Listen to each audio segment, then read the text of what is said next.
In this series of shorter episodes, cultivated by his ways, not captivated by his works, we draw from Miles Stanford's The Green Letters, chapter 17, titled Cultivation.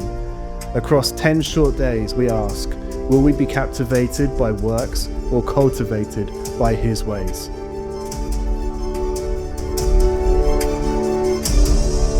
For while Jews demandingly ask for signs and miracles, and Greeks perceive philosophy and wisdom, we preach Christ crucified.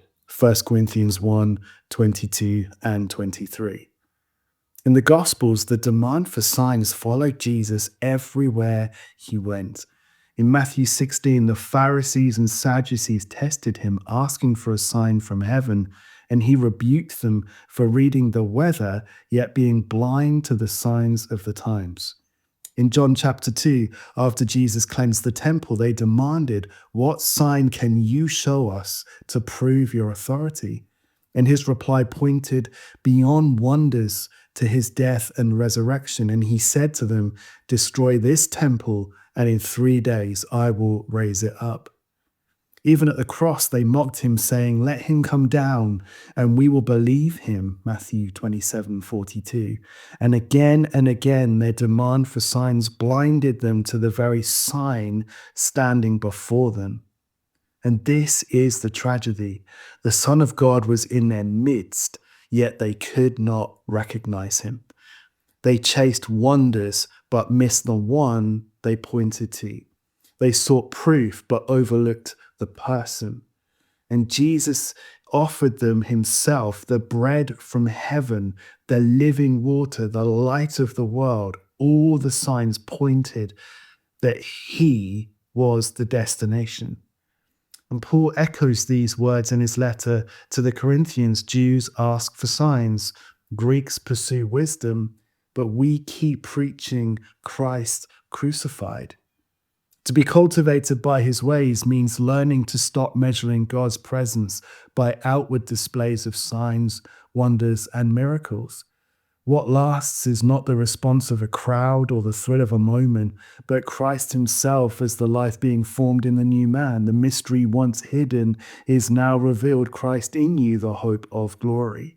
And that is the sign that endures, his life planted within, shaping us into sons, living witnesses who carry his ways into a world still hungry for proof. Miles Stanford writes in The Green Letters, and I quote, "Since the work of God is essentially spiritual, it demands spiritual people for its doing, and the measure of their spirituality will determine the measure of their value to the Lord."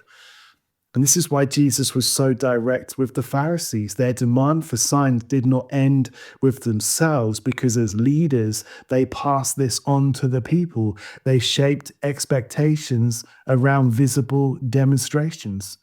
And when leaders set the focus on an outward show of power, people will often equate maturity with the ability to move in the miraculous, as if that's the sign that we've made it.